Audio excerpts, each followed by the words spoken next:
할렐루야. 오늘도 첫 찬양을 하나님께 드릴 때에 우리 마음에 하나님께 주시는 감사 기쁨이 여러분 가운데 우리 공동체 가운데 번져나가기를 소망합니다. 이 첫 찬양으로 하나님 앞에 나아가도록 하겠습니다.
제가 한 집사님 댁을 방문했는데요.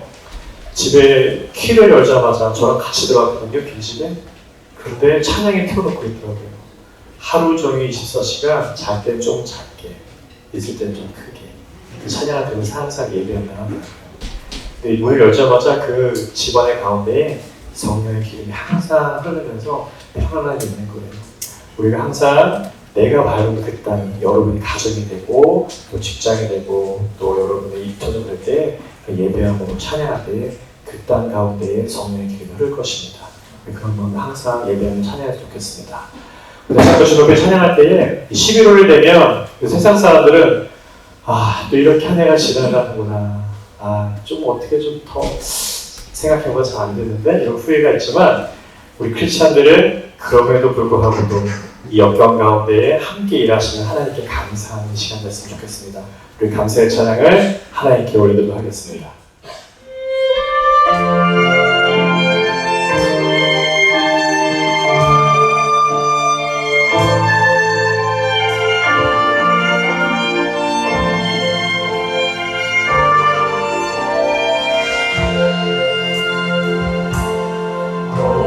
숨을 쉬는 너 나를 구원하신 너 감사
주신 것도 감사, 가져가신 것도 감사하는 이 시간을 소망합니다. 주님 때문에 노래할 수 있는 이 시간 됐으면 좋겠습니다. 주님 때문에 예배할 수 있고 주님 때문에 내가 어려운 상황과도 찬송하며 예배할 수 있음을 다시 한번 기쁨으로 우리가 찬송으로 나가도록 하겠습니다.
이 시간에 다시 한번 이렇게 찬양을 주 앞에 나갈 때에 하나님 내가 기쁜 상황이 없을지라도 예수님 때문에 기뻐하는 시간 될 수 있도록 하나님 성령님 나의 마음을 다스려 주시옵소서.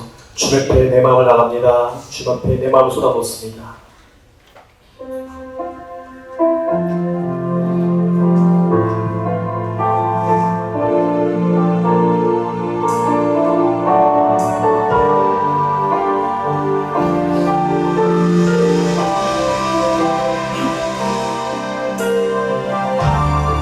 하나님의 삶은 주 앞에 속해 있습니다. 하나님 사랑과 역할을 펼쳐서 이 시간 예배할 때에 나의 가운데 하나님의 기쁨의 성령을 나의 가운데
말씀된 시간에 주 앞에 나갈 때에 하나님 온 마음 다해서 주님을 올려드리기 원합니다.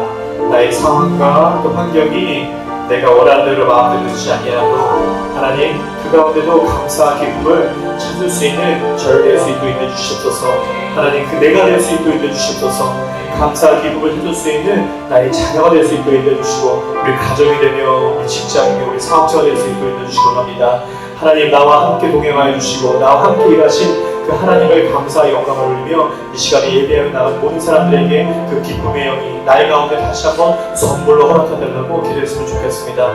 동일하게 우리가 함께 우리 공동체와 나 자신을 위해서 기도할 때에 이스라엘 전쟁 가운데 또 아르메니아 전쟁 가운데 또 우크라이나 전쟁 가운데 여전히 아직도 끊이지 않는 시리아와 또 쿠르드족 가운데 하나님 그 땅 가운데 공의 하나님 덮어주시옵소서. 그 땅 가운데 하나님의 손이 덮어주시옵소서. 거룩한 하나님의 장막이 그 땅 가운데 덮어주셔서 공의의 하나님께서 그 땅의 슬픔과 울음과 상처를 닦아주셔서 그 땅 가운데 다시 한번 회복의 역사들이 일어날 수 있도록 속히 하나님 역사해 주시옵소서. 기도하기 원합니다. 함께 기도하겠습니다. 하나님 아버지, 오늘 이렇게 모여 주님을 예배하게 하시며 감사드립니다.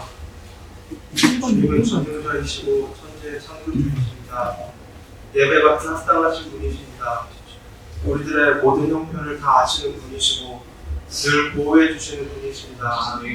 우리를 사랑하셔서 한 명 한 명을 택하사 이 자리에 불러주셨음을 믿습니다.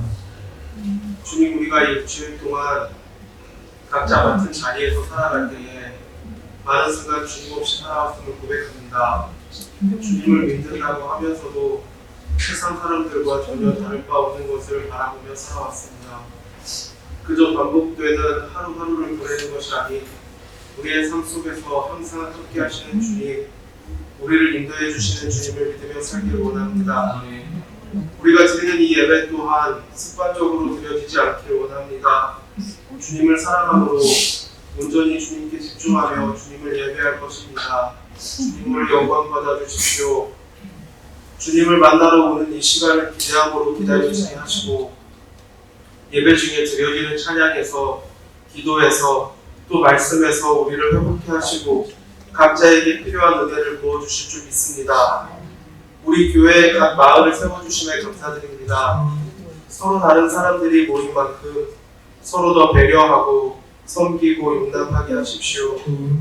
마을 모임을 하며 삶을 나눌 때에 믿음의 간증들이 넘치게 하시고 어려운 일들이 있을 때에 서로 기도하며 위로할 수 있는 믿음의 동역자들로 세워지길 원합니다. 또한 우리의 다음 세대를 위하여 기도합니다. 주님의 사랑이 얼마나 크고 가치 있는지를 알아서 주님을 믿는 믿음이 날마다 커가는 아이들이 되길 원합니다. 말씀을 가까이 함으로 세상의 혼란한 여러 정보들 가운데 흔들리지 않게 하시고 믿음으로 올바르게 살아갈 수 있는 지혜를 주십시오. 우리 어른들 또한 믿음의 선배로서 성숙한 신앙인의 모습을 다음 세대에게 보여줄 수 있기를 기도합니다. 이 모든 것 살아계신 우리 주 예수 그리스도의 이름으로 기도드립니다. 우리 신앙 고백합니다. 나는 전능하신 아버지 하나님 천지의 창조주를 믿습니다. 나는 그의 유일하신 아들 우리 주 예수 그리스도를 믿습니다. 그의 성령으로 잉태되어 성령여 마리아에게서 나시고 본디오 빌라도에게 고난을 받아 십자가에 못 박혀 죽으시고 장사된 지 사흘 만에 죽은 자 가운데서 다시 살아나셨으며 하늘에 오르시어 전능하신 아버지 하나님 편에 앉아 계시다가 거기로부터 살아있는 자와 죽은 자를 심판하러 오십니다. 나는 성령을 믿으며 거룩한 공교회와 성도의 교제와 죄를 용서받는 것과 몸의 부활과 영생을 믿습니다. 아멘. 로마서 9장 1절부터 18절까지 우리 같이 한 목소리로 천천히 읽습니다. 내가 그리스도 안에서 참말을 하고 거짓말을 아니하노라. 나에게 큰 근심이 있는 것과 마음에 그치지 않는 고통이 있는 것을 내 양심이 성령 안에서 나와 더불어 증언하노니 나의 형제 곧 올게 친척을 위하여 내 자신이 저주를 받아 그리스도에게서 끊어질지라도 원하는 거라. 그들은 이스라엘 사람이라 그들에게 양자됨과 영광과 언약들과 율법을 세우는 것과 예배와 약속들이 있고 조상들도 그들의 뜻이요 육신으로 하며 그리스도가 그들에게서 나셨으니 그는 만물을 위해 계셔서 세세에 찬양을 받으실 하나님이시니라. 아멘. 그러나 하나님의 말씀이 폐해진 것 같지 않도다.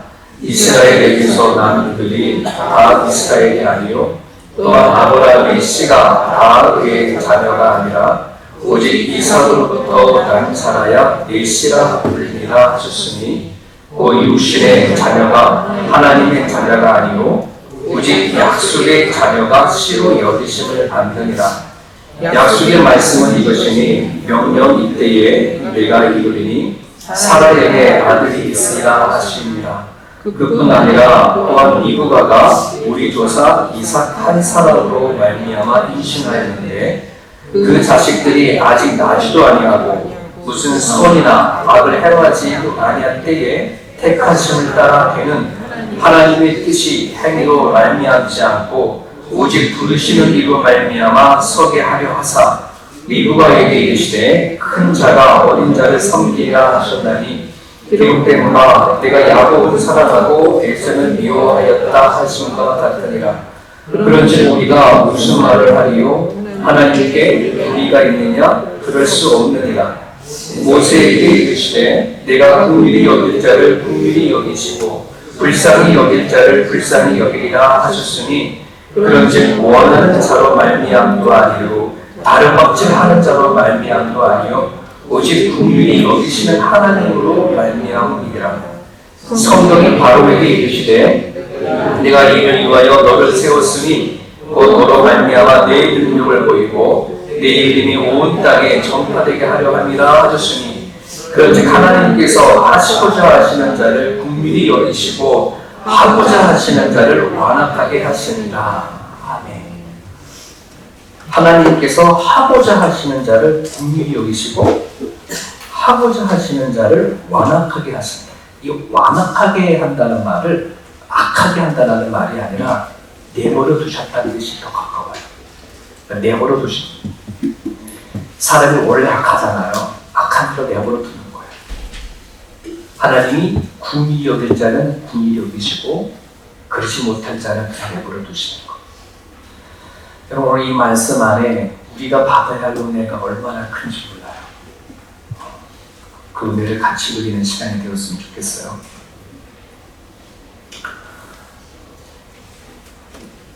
예전에 우리 아들내미랑 같이 시티를 나갔는데요. 그때 이제 한참 이렇게 클 때거든요. 네. 근데 얘는 시티에 가서 누구를 처음 만나냐면은 홈리스를 처음 만났었던 거예요. 사람이 어떻게 저렇게 집도 없이 길거리에 자지? 길거리에 이렇게 구걸을 하고 있지? 이 아이가 그거를 보고 와서는 집에 와서 제대로 밥을 잘 못 먹는 거예요. 하루 종일입니다. 충격이었던 것 같아, 자기 생각 안에는. 우리가 이렇게 정말 이렇게 시대에 나가서 이렇게 보면 참 안타깝고 또 슬픈 마음으로 그들을 바라보잖아요. 근데 문득 이런 생각을 해보게 돼요. 그들이 집이 없고 살 것이 없어서 정말 그게 때문에 슬픈가? 그것 때문에 안타까운가? 그걸 한번 생각해보면 하나님은 오늘 우리들을 어떤 마음으로 볼까? 이런 생각을 좀 해보게 되어주죠. 우리는 살 집이 있으니까, 먹을 것이 있으니까, 나름대로 나는 여유가 있으니까 그들보다 나아서 나는 그러면은 괜찮은가? 이런 생각도 들지 모르겠지만 여러분 한번 생각해봐야 돼요. 좀 하나님이 우리를 보실 때에 정말 슬퍼하실까? 아니면 그래 너는 괜찮아 이렇게 하실까? 이런 생각을 좀 해보게 되죠. 우리 지난주에 낙헌제 드렸잖아요. 낙헌제 하면서 중간중간에 톨스토이의 사람은 무엇으로 사는가 하는 그 이제 이야기를 던지면서 같이 낙헌제를 했단 말이죠. 그 책에서 던지는 세 가지 질문이 기억돼요. 사람에게는 무엇이 있는가? 두 번째, 사람에게는 무엇이 없는가? 세 번째, 사람 무엇으로 사는가? 거기 앞에 뭐예요? 사람은. 동물은 그냥 생각할 필요 없어. 그냥 그냥 태어나 살아가면 되는데 사람은 이래요. 사람은 네. 여러분 사람은 그러면 내 안에 무엇이 있고 무엇이 없고 무엇을 위해 살아가는지 아는 것이 이게 사람인데 여러분 저는 그렇게 생각합니다. 홈리스들은 집이 없어서 슬픈 게 아니라 정말 그들 안에 사람으로 태어나서 그렇게 살면 되지 않는 거 아닌가? 어떻게 인생을 저렇게 살다가 가지 이게 안타까워 보이듯이 오늘 우리도 한번 생각해 보기를 내가 집에 있다고 살 여유가 있다라고 그것을 가지고 난 됐다라고 하는 것이 아니라 정말 하나님 사람으로서 가져야 할 그것이 나한테 있는가? 네, 이거 되게 중요한 메시지예요. 이 본질적인 질문을 여러분들을 확실한 답을 안고 살아가야 내가 사람으로서 사람답게 살다가 가는 거예요. 그죠? 사람의 본질을 모르면 하나님 참 실패하실 거다 생각이 돼요. 우리를 그렇게 만드는 게 아니지 않습니까? 그죠? 오늘 본문 안에는 바울의 슬픈 얘기가 담겨져 있어요. 바울이 뭐 때문에 슬프냐면 자기 동족 유대인 때문에 슬픈 거예요. 이 유대인들은 어쩌면 이 세상의 모든 민족들보다 가장 큰 축복을 받은 민족이 유대인들이에요. 상상해보세요. 하나님의 아들인 예수님이 그들의 민족으로 왔어요. 그들의 조상으로 온 거예요. 유대인으로 오셨잖아요, 예수님이. 그뿐이겠습니까? 거슬러 올라가는 아브라함 때부터 시작을 해서 네, 하나님의 택함을 받았고 하나님의 성정과 제사와 하나님 주시는 명령과 약속과 율법 수많은 그 다이렉트로 하나님께 받았단 말이죠. 얼마나 큰 축복을 받았는지 몰라요? 그걸 생각하면서 한번 상상을 해봤어요. 만약에 하나님이 한국 사람이었었다면 어땠을까? 예수님이 특히 이 땅에 오셨을 때에 네, 서울로 딱 태어나셨으면 어땠을까? 이 땅에 오셔가지고 강원도 다니시고 충청 다니시고 부산까지 가시면서 거기에서 눈먼저를 고치시고 말씀 전하시고 하셨다면 와, 우리는 한국에 가면 가는 곳곳마다 성질 거예요. 뿐만 아니라 성경이 한글로 원문이 한국어였다면 어땠을까? 히브리어 헬라어를 해석하지 않아도 성경을 읽을 때마다 예수님은 한국 사람이었으니까 얼마나 정서적으로 마음이 확 나니까 성경을 읽으면 이게 마음이 잘 안 와닿아가지고 힘들잖아요. 한국말로 정말 예수님이 한국 사람을 오셔가지고서는 그런 식으로 우리들에게 성경을 주셨다 그러면 정말 상상만 해도 회피하고 상상만 해도 너무 좋아요. 근데 유대인들은 그런 축복을 받은 거예요. 그런 축복을 받은 거예요. 그러다 보니 유대인들은 그 축복을 받았음에도 불구하고 자기의 정체성을 어디에서 찾았냐고 그러면 하나님이 약속하신 말씀에서 자기의 정체성을 찾은 것이 아니라 하나님이 그들에게 준 어떤 눈에 보여지는 것들, 자신이 하나님이 우리의 혈통을 선택했다, 우리 민족을 선택했다라고 하는 여기에 자부심을 갖고 정체성을 가는 것이지 하나님과 나한테 주신 1대1의 하나님의 약속 안에서 자기 정체성을 찾지 못하는 것에 대해서 바울이 슬퍼하는 거예요. 바울도 그런 사람이었거든요. 예수님을 만나기 전에, 복음을 듣기 전에, 하나님과의 1대1의 관계가 오기 전에 자신은 자기 또한 유대인으로서 바리새인 중에 바리새인으로서 살면서 나는 그 어떤 그 무엇도 택한 사람이야 라고 생각했었는데 그게 아니었던 거죠. 진짜 예수님을 1대1로 만나보니 내가 어떠한 사람이고 어떠한 존재인지를 명확하게 알게 된 거예요. 자기 동족들은 여전히 그 하나님의 약속, 하나님의 부르심이 무엇인지 모르고 그저 나는 이스라엘 백성이야 라고 하는 이 하나 가지고 지금 저렇게 자기 정체성에 붙잡고 살아간다는 말이죠. 며칠 전에 정말 제가 호주에 살면서 좋은 목사님을 한번 만났어요. 만나서 그분과 같이 얘기 나눴는데 그분이 이스라엘에서 꽤 오랫동안 이렇게 사셨던 경험을 갖고 계시면서 이런 말씀하시는 거예요. 목사님, 유대인들이 얼마나 못돼 처음 본지 아세요? 이러는 거예요. 그래서 본인이 여러 개의 나라를 많이 다녔는데 유대인만큼 못된 사람을 본 적이 없어요. 그러는 거야. 저는 생각이 확 깨졌어요. 왜냐하면 저는 나름대로 유대인, 이스라엘 뭐 이렇게 하면 좋은 감정을 갖고 있거든요. 지금 이스라엘과 하마스와 전쟁을 하게 되었지만 저는 물론 팔레스타인도 전쟁이 죽지 말아야 되고 이스라엘도 죽지 말아야 했고 이렇게 되어지는데 마음 한구석에서는 이스라엘이 이겼으면 이런 마음도 가운데 있지만 이게 뭔지 모르겠지만 자꾸 이스라엘이라는 말이 여기 가운데 있어요.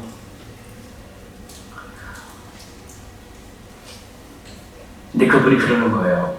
왜 그러냐면 이 두 부부가 같이 이스라엘을 돌아다니면서 사진을 이렇게 찍는데 지나가는 유태인들은 이렇게 빵모자 같은 거 쓰잖아요. 사진을 좀 찍어달라고 부탁을 한대요. 그러면 우리 같으면 어때요? 네, 뭐 그냥 사진 찍어달라고 부탁드리면 받아서 사진 찍어주겠죠. 근데 만나는 사람마다 뭐냐면 이 사람이나 바쁜 사람, 왜 지나간 사람 잡아가지고 사진 찍어달라 하느냐 하는 불평 가득한 얼굴로 이렇게 본대요. 그래서 많은 사람들이 그냥 보고 스쳐 지나간 사람들이 많고 그 중에 간혹가다 한 사람이 찍어주면은 찍어서 고맙습니다 하면 시큰둥하고 그냥 가버린다네요. 그래서 이 목사님이 사진 한 번 찍다가 상처를 받은 거야. 찍어달라고 부탁했다요. 그래서 왜 그런가 생각해봤더니 선민 사상이 아직도 있는 거예요. 그들에게는 수많은 민족이 살고 있잖아요. 이 땅덩어리 안에는. 그 중에 우리는 하나님 앞에 택함을 받은 그 선민 사상으로서 다른 어떤 이방인들에 대한 생각들이 되게 차별이 되게 강해요. 네. 여러분, 그걸 바울은 아는 거예요. 바울은 하나님이 예수님을 어떻게 보내주셨고 예수님이 이 땅에 오셔서 어떠한 복음을 주시고 우리를 어떻게 부르셨는지에 대한 그러한 것들이 그들이 민족이 듣고 알기를 깨닫기를 원하는데 그렇지 않은 거예요. 하나님이 오늘 나의 나된 것은 오직 하나님의 자비와 긍휼에 의해서 결정이 되어졌는데 저 사실을 깨닫지 못한다는 것이지. 무엇인가 우리가 타고난 혈통 때문에 나는 하나님 앞에 선택을 받았어 뭐 이런 거죠. 이걸 오늘 현대적으로 우리가 조금 바꿔보자 버리면 이럴 수도 있어요. 오늘 내가 태어나면서 세례를 받았기 때문에 난 세례받은 것이 내가 하나님이 나를 선택한 증거다라고 생각하는 분들도 계실 거고 또는 내가 신앙생활하면 나는 모태신앙이야. 나는 교회를 예배를 드리고 주일 성수를 하고 헌금을 하고 나름대로 예배를 드려라고 하는 이 어떤 내가 종교의 생활을 하는 것을 가지고 나의 정체성이라고 생각하는 경향도 있어요. 심지어는 나는 하나님 제대로 믿지 않지만 내 부모가 교회를 다니고 크리스찬이라고 하는 것 때문에 나 또한 크리스찬이라고 생각하는 사람들도 혹 있을 거라는 거죠. 이런 것을 가지고 얘기를 하는 거예요.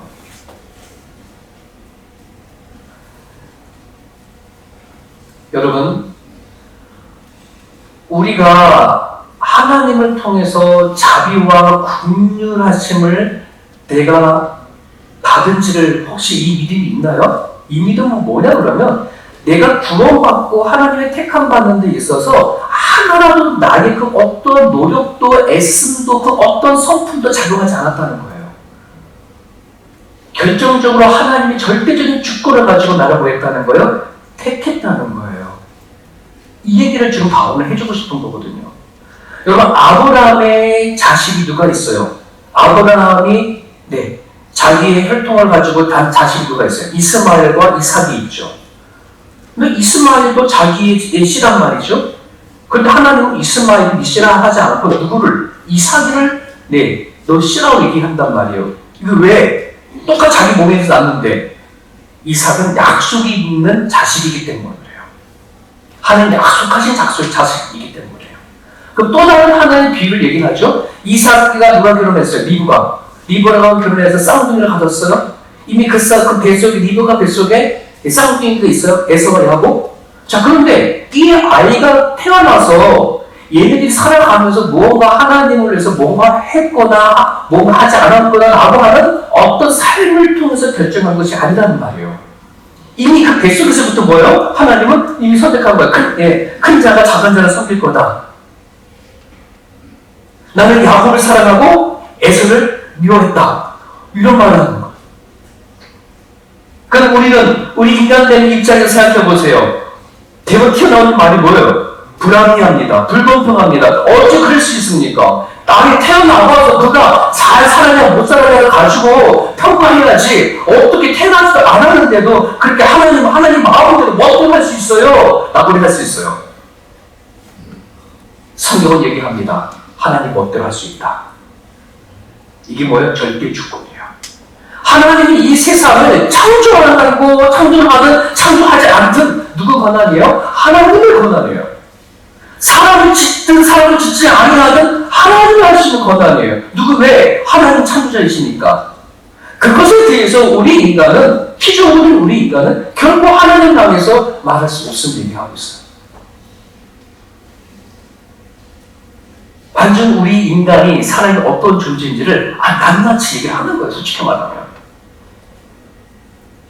우리는 이 작은 머리를 가지고 이 세상을 창조하신 하나님을 자꾸 이해하고 납득하려고 하고, 그래가지고 그것이 내가 이해가 되어지면 그래서 하나님을 인정하려고 하는 그런 습성이 있어요.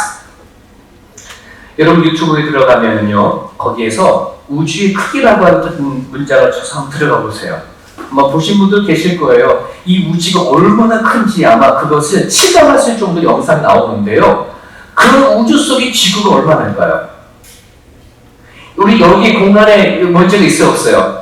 있죠. 이 공간의 먼지보다도 작은 게 뭐예요? 네, 우주 속에 있는 지구예요. 먼지보다도 작은 지구 안에 사람도 얼마나 많아?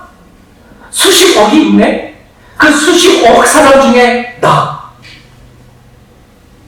내가 이 머리를 가지고 이 세상을 우주 만물을 창조하신 하나님을 이해한다? 그게 가능해요? 불가능해요? 말도 안 돼요. 불가능을 떠나서 말도 안 되는 거예요, 여러분, 이건. 그런데 우리는 여전히 내 이 작은 머리로 하나님을 판단하죠. 하나님은 그러시면 안 됩니다. 그럴 수 없습니다. 불공평합니다. 라고 우리는 얘기하는 거예요. 여러분, 우리는 하나님을 판단할 수 있는 그런 것은 하나도 없어요. 하나님 앞에 내가 오늘 이 자리에 와서 하나님 말고 예배를 드리기 위한 조건은 그 어떤 걸 가지고서 하나도 없어요. 우리는 이 자리에 나올 수 있는 것은 여러분 어떤 능력, 뭔가 해가지고 온 자리가 한 사람도 없단 말이에요. 하나님은 어떻게 했다는 말이에요? 그냥 선택한 거예요. 믿으시면 아멘. 하나님이 너를 부르셨다는 거예요. 와, 이런 엄청난 놀라운 사건이에요. 우리는 하나님을 믿는데 뭘 믿냐 그러면 하나님 있냐 없냐 이거 믿고도 있거든요. 이제 그 수준을 넘으셔야 돼요, 여러분. 하나님 있냐 없냐 이 얘기가 아니라 하나님이 나에게 어떤 일을 하셨냐, 나에게 어떤 자비를 베풀어 주셨냐, 어떤 국민을 베풀어 주셨냐 이거예요. 그죠? 오늘 성경에서 뭐예요? 하나님은 국민이 여길 자는 국민이 여기고 국민이 여기지 않을 자는 그냥 내버려 둔다 이기잖아요. 우리는 얼마든지 하나님 앞에 내버려 둘 수 있는 존재인데, 하나님, 우리가 무엇이 간데, 내가 무엇이 간데 오늘 이 자리에 있습니까? 와, 이거는 상상할 수 없는 축복인 거예요.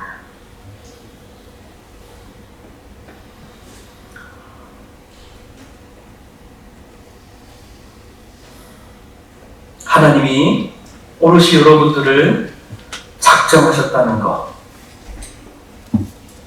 하나님이 여러분들을 그에게 두셨다는 것, 이것이 하나님께서 우리에게 베풀어 주신 자비고 긍휼입니다.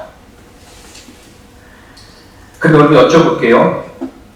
왜 하나님이 믿는 것이 은혜일까요? 이 얘기를 잘 떠나서 여쭤보겠습니다. 하나님을 믿습니까? 자신 없어요? 하나님을 믿습니까? 야, 이 부분 확실해 주세요. 하나님을 믿습니까? 믿어지는 믿음이 계셔요? 나는 아직도 하나님이 믿어지는 믿음이 없어 라고 하시는 분도 있을 수 있어요. 여러분, 그렇다면 목숨을 걸어야 돼요. 언젠가는 되겠지, 아니 언젠가는 되겠지가 아니에요. 절대 그럴 수 없어요. 여러분들이 정말 하나님이 계신다고 한다는 걸 믿어진다면, 근데 그 하나님 계신데 나한테 안 믿어진다라고 하는 마음이 있다면, 이거는 목숨 걸고 땡깡을 부리시라도 찾아가 만나달라고 몸부림을 쳐야 돼요. 근데 여러분 마음에 하나님이 믿어지는 믿음이 있다면 이게 왜 은혜이냐면, 아까 말씀을 드렸던 것처럼 우주를 창조하신 하나님은 너무너무나 크기 때문에 우리의 이 작은 머리로 하나님을 이해해서 절대 하나님을 믿을 수가 없어요. 어떻게 하면 내가 이렇게 믿어질까요? 하나님이 나타나셔야 합니다. 하나님이 가르쳐 주셔야 합니다. 하나님이 알려주셔야 합니다. 여러분이 지금 하나님을 지금 믿고 있다고, 믿어졌다고 한다는 말은 이미 하나님이 여러분들에게 뭐 했기 때문에, 나타나 주셨기 때문에 가능한 거예요. 믿으시면 하나님이에요. 성경이 얘기하는 거예요. 제가 만든 얘기가 아니라 성경 그렇게 얘기를 하는 거거든요. 내 안에 믿어진 믿음이 있다는 것은 하나님이 나한테 찾아왔다고 하는 증거고, 나를 통해서 깨닫게 하신 증거예요. 이게 성령의 역사예요. 성령의 역사가 아니면, 성령이 충만하지 않으면 결코 예수 그리스도를 주로 신할 수 없으며, 태초에 하나님의 천지를 창조하셨다고 하는 이 말도 안 되는 일들을 아멘으로 받아준다는 말이에요. 여러분, 그것이 믿어지고 아멘되어지면 어떻게 되는 거예요? 네, 세상이 이제는 뭐요? 하나님 안에서 보여지기 시작을 하지요. 그렇지 않습니까? 네, 그때 믿어주는. 내 머리로 이해되지 않던 것들이 뭐요? 하나님 안에서 이해가 되어지기 시작을 해요.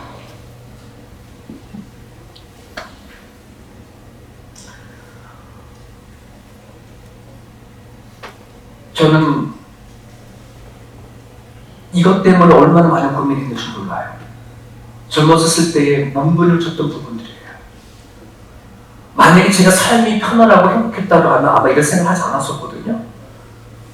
근데 가정이 너무나 어렵다 보니까는 너무나 이 삶에 대해서 수많은 질문을 던졌어요. 도대체 왜 내가 이 환경에 놓여져 있는 거야?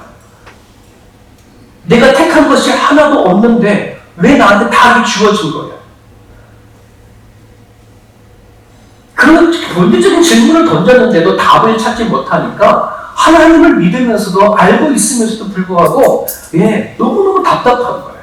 예수님이 십자가 못 박혀 돌아가셨다고 하는데도 그게 저한테는 전혀 이해가 되지 않고. 그런데요, 하나님의 말씀을 읽는 가운데 깨달아지는 영역을 주셨어요. 이 말씀을 같이 한번 읽어볼게요. 시작. 찬송하리로다. 하나님 곧 우리 주 예수 그리스도의 아버지께서 그리스도 안에서 하늘에 속한 모든 신령한 복을 우리에게 주시되, 곧 창세 전에 그리스도 안에서 우리를 택하사 우리로 사랑 안에서 그 앞에 거룩하고 흠이 없게 하시려고 그 기쁘신 뜻대로 우리를 예정하사 예수 그리스도로 말미암아 자기의 아들들이 되게 하셨으니. 여러분, 저는 이 말씀을 읽다가요 너무너무 좋은 거예요. 너무너무 해피한 거예요. 답을 완전히 얻은 거예요. 방울을 뛰고 춤췄었어요. 여러분, 이 말씀을 읽기 전에 저도 꿈을 통해서요 천국도 가보고 하나님이 보여주신 환상을 많이 봤어요. 하지만 여러분, 그건 그때 그 순간뿐이밖에 안 되더라고.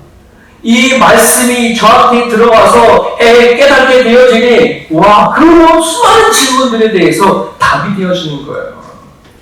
여러분, 지금 하나님의 아들인 거 믿잖아요. 하나님의 자녀된 걸 믿으시잖아요.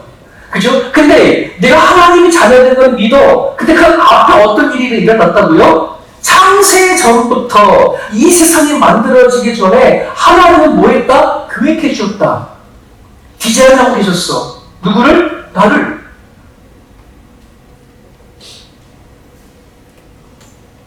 여러분, 이게 믿어져요?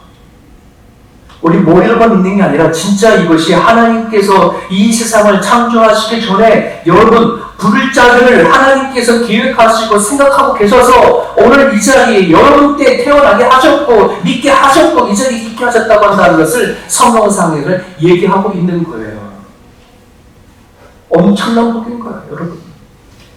저는 살아오면서 도대체 하나님의 받은 복이 무엇이 있냐고 하나님을 향해서 땡깡을 걸고 외쳤어요. 저는 아버지 복도 없어요. 저는 형제 자매 복도 없고 물질의 복도 없고 너는 나는 가진 것이 하나도 없네. 누구는 태어났을 때부터 가지고 태어난 것이 너무나 많은데 나는 왜 태어나면서부터 가진 것이 없어요? 불공평해요.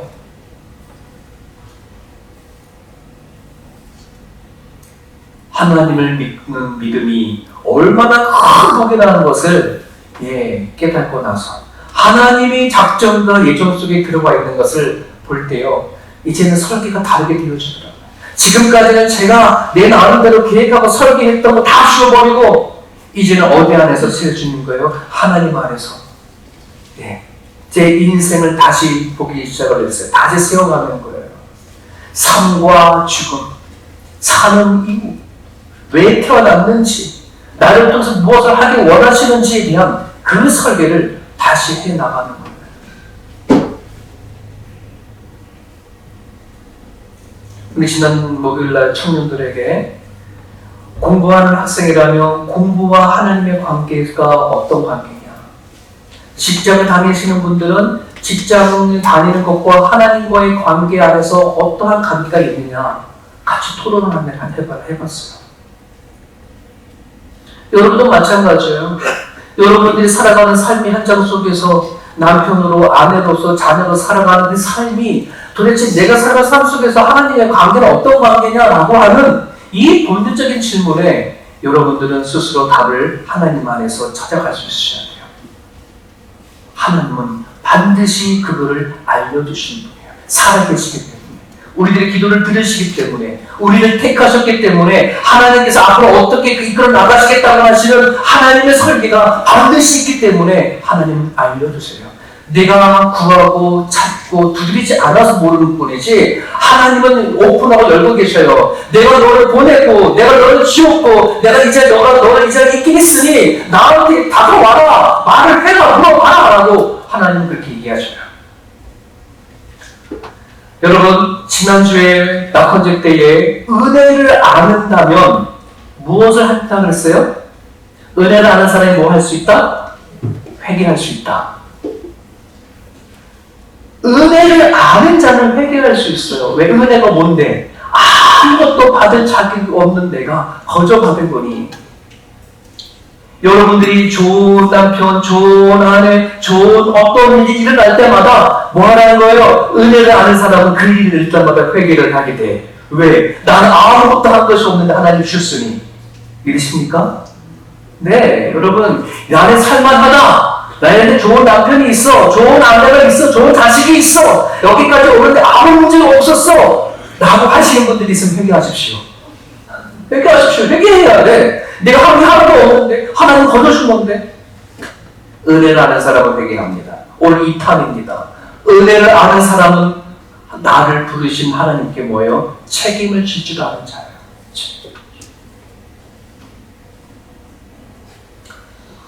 하나님이 창세전부터 계획하고 하나님의 뜻에 따라 우리를 보냈으니, 우리를 낳았으니 하나님이 알아서 책임져 주십시오. 오늘 이렇게 얘기도 할 수도 있어요. 그렇지 않습니까? 만약에 여러분들이요, 여러분 자녀들 중에 이런 자녀가 있다면, 아빠 왜 날 낳았어? 엄마 왜 날 낳았어? 나 낳았으니 엄마 아빠가 책임져 라고 하는 자녀가 있다라고 한다 그러면 여러분 그 자녀는 컸어요? 안 컸어요? 안 컸어요. 덜 큰 거예요. 철이 들든 거예요. 네. 난 줄은 아는데 하나님이 우리를 부르셨어요. 하나님이 우리를 하나님의 생각을 갖고 우리 땅에 보내주셨어요. 그거를 여러분들이 아니라고 믿는다면 이제는 그렇게 말하면 안 돼요. 하나님, 저를 왜 부르셨어요? 내가 무엇을 할까요? 내 마음의 삶을 어떻게 살아갈까요? 라고 하나님 앞에 질문을 던지고 이제는 뭐 해야 되는 거예요? 그 부르심에 대해서 애쓰고 수고하고 노력할 수 있는 사람이 되어줘야 돼요. 말씀을 같이 읽어볼게요. 시작. 우리가 다 하나님의 아들을 믿는 것과 아들들의 하나가 되어 온전한 사람을 이루어 그리스도의 장성한 분량이 충만한 때까지 이르르니. 여러분, 우리가 다 하나님의 아들을 믿는 것, 이 믿는 것을 우리가 주어졌어요. 하나님이 주셨어요. 네, 우리를 믿음으로 낳았어요. 자, 근데 아는 일과 하나가 되어진다는 것, 이 아는 일이 뭘까? 믿는 것과 아는 것은 달라요. 저는 하나님을 믿고 있었는데 하나님 그 믿음을 가지고 나서는 하나님 저를 부르신 줄 알아서 주의 길을 걸어가겠다라고 결단까지 했어요. 그런데 제가 신학의 길을 걸어가고 목회 길을 걸어가려고 결단해서 가는데 너무 힘들어. 왜? 그 길을 걸어가는데 저는 가진 것이 하나도 없는 거예요. 목회자로서 뭔가 어떤 자격이라는 것이 뭔가 있으면 또 실력이나 달란트나 뭐가 있으면 그걸 하나 붙잡고 가게 되는데 그게 전혀 없는 거예요. 저는 움치고 박치였거든요. 좀 전에 찬양을 보면 알겠지만 저는 아직도 박치 하나 맞추기가 참 쉽지가 않아요. 그런데 어느 날 하나님 기도해서 하나님 저 내일 아침에 일어나면요 귀가 열리게 좀 해주세요. 박자를 소리의 음을 잘 들을 수 있도록 도와주세요. 시간이 지나면 내가 갑자기 이 박자를 좀 잘 맞추게 좀 해주십시오. 하나님 기적 좀 내버려 주십시오. 그 기도 참 많이 했던 것 같아요. 하루아침에. 여러분 믿음이라는 건 하루아침에 뚝 떨어지는 게 아니라는 거 알죠? 하나님이 작정하신 것 계획 속에 우리에게 믿음이 왔듯이 오늘 내가 하나님을 알고 살아가는 데 있어서도요 그냥 하루아침에 뚝 떨어지는 것이 아니라는 걸 알게 해줬어요. 그런 기도를 하고 나니까 하나님이 사람을 붙여주셨어요. 그 당시에 제 장로님 한 분 계셨는데 그 장로님이 연극하는 장로님이셨어요. 김혜자 씨와 동기라 그러시는데 그분이 방송으로 빠지고 본인이 연극으로 빠졌는데 그분이 저를 어렸을 때부터 보아왔기 때문에 뭘 못하는 줄 아는 거예요. 그러니까 이전도사 시절에 와서 본인 앞으로 설교도 해야 되고 앞에서 찬양도 하고 그래야 되는데 내가 도와줄게. 그 당시에 제가 자라면서 말 더듬도 하기 있고 배에 공포지도 있고 막 그러니까 하나씩 잡아줬어요. 그러면서 뭐냐면 찬양할 때는 배에다 힘을 줘야 돼. 소리가 나가야 돼. 그러면서요 90도를 꺾어가지고 여기다가 소리를 지르는 것부터 하게 하셨어요. 소리를 꽉 지르는 거예요. 여러분들 노래 잘하기 원하시는 분들은 집에 몰래 가가지고 연습하십시오. 90도를 꺾어가지고 소리를 지르는 거예요. 배에 힘도 들어가고 소리가 커지고 막 이러는데 그렇구나. 하나님은 이렇게 일을 하시는구나. 우리에게 믿음을 주셨어요. 나를 부르셨고 하나님이 일하시는 것을 알게 해줬는데 그러다 보니 이제 내 주변에 바라보는 사람들의 시선이 달라지기 시작해요. 사람이 달라보여지기 시작하고 사람들 같이 있는 모든 일들이 그냥 우연히 일어나는 일이라고 생각하지 않는 거예요. 믿음의 눈으로 바라보니 내 주변에 있는 모든 사람들이 하나님께서 나를 통해서 일하신다는 것을 알게 되는 거예요. 사랑 여러분, 그래서 여러분 교회를 다닐 때에 하나님과 나와의 1대1만 예배드리고 하겠다, 하나님을 믿고 살아가겠다, 아니요. 그 믿음을 더 나아가야지 돼요. 공동체가 왜 중요할까요? 소그룹이 왜 중요할까요? 그 그룹 안에서 나를 보기 때문에 그래요. 그 그룹 안에서 하나님 나를 훈련시키시고 인도하시기 때문에 그래요. 오늘 하나님의 부르심에 책임을 져야 한다는 말은 뭐냐면 이제 어린아이가 아니라 자꾸 성장을 가야 되어지거든요. 자라가야 되어지는 거거든요. 이 자라는 것이 어떻게 자라가느냐. 기도하면 저절로 자라겠다? 절대 그렇지 않더라고요. 내가 기도를 하고 하나님 앞에 애쓰고 노력하고 하는 거예요. 그래서 아는 일이라는 것은 우리가 연습하고 노력하고 애쓰는 것을 말하는 거예요. 그냥 내가 저절로 내 믿음이 들어왔으니 내가 성장하는 것도 때가 되면 저절로 성장하겠다. 결코 그러지 않아요. 말씀을 붙잡는 애씀이 있으셔야 돼요. 찬양과 기도할 때도 덜썩덜썩하는 게 아닙니다. 정말 마음을 다해서 뭐 하는 거예요? 찬양할 수 있으셔야 돼요. 노력하셔야 돼요. 애쓰셔야 되는 거예요. 여러분, 사랑하는 남자와 여자가 결혼했어요. 사랑해서 결혼했어요. 그리고 결혼하면 저절로 해피한 행복한 부부가 되나요? 아니요. 거기 반드시 뭐가 따라가요? 책임이 따라가요. 남편이 됐으니 남편으로서 책임을 져야 합니다. 아내가 됐으니 아내의 책임을 가야 됩니다. 마찬가지예요. 하나님이 내가 믿음을 통해서 하나님이 내 아버지가 되고 내가 하나님 자녀가 되었다 그러면 이제는 자라나야 하는 것은 우리들의 몫이고 우리들의 책임입니다. 성경에는 우리가 어떻게 성장하고 자라는지를 다 이렇게나 있어요. 그 말씀을 붙잡고 나는 뭐합니까? 연습하고 훈련해야 합니다. 저한테 와서 많은 분들이 기도를 잘하는 법을 알려주세요. 똑 떨어지는 게 아닙니다. 뭐 하는 겁니까? 애쓰는 겁니다. 예, 기도를 해보고 노력하고 또 애써보는 겁니다. 말씀을 안 익혀주세요. 안 익혀줘요. 하나님 기도하고 말씀 익혀달라고 뭐 하는 기도하는 거예요. 성령 하나님은 반드시 오십니다. 같이 했습니다. 시작. 그러므로 나의 사랑하는 자녀들아, 너희가 나 있을 때뿐 아니라 더 지금 나 없을 때라도 항상 걱정하여 두렵고 떨림으로, 여기 이 표현이 뭔지 왜 이해되셨어요? 두렵고 떨림. 나한테 떨어진 그 믿음이 너무나 소중하고 너무나 귀한데, 여러분 이 믿음을 잘 지켜내지 않으면 이 믿음이 사라져 버리거나 이 믿음이 자라지 못해서 시들시들해져 버릴 수 있어요. 이 두렵고 떨림으로 나에게 주신 생명과 같은 이 믿음을 키워내어줄 수 있기를 간절히 바랍니다. 젖먹이 신앙에서 머무르지 마시고요. 장성한 자의 신앙까지도 나아갈 수 있기를 바랍니다.